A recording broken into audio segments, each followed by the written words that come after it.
से आजाद उम्मीदवार चौधरी साकिब खान के कागजात नामजदगी मंजूर हो गए। Lahore high court election tribunal panel ने कागजात मंजूर करने का फैसला सुना दिया। हल्के में पहुंचने पर उनका भरपूर इस्तकबाल किया गया। रास्ते में जगह जगह फूलों की पत्तियां निछावर की गईं। चौधरी साकिब खान जदड़ ने वालेहाना इस्तकबाल करने पर अहले इलाका का शुक्रिया अदा किया। उनका कहना था कि इलाके के अवाम ने बहुत प्यार और मोहब्बत दी है, अब इलेक्शन भी जीतेंगे। उन्होंने अपने मंशूर का जिक्र करते हुए कहा कि हुक्मरानों ने इस इलाके को तरक्याती कामों से महरूम रखा है। सड़कों की हालत अबतर हो चुकी है, लोग पत्थर के दौर में जी रहे हैं। बेरोजगारी का खात्मा, तालीम और सेहत के लिए काम करना मंशूर का हिस्सा है।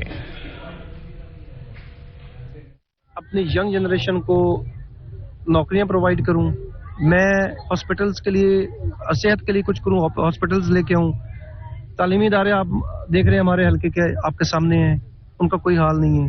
इंशाल्लाह ताला हमने इस गली मोहल्ले की सड़कों से बाहर निकल के हमने बड़े काम करने हैं और इंशाल्लाह ताला मैं इस हल्के के लिए वो करूंगा जो आज तक किसी कैंडिडेट ने नहीं किए।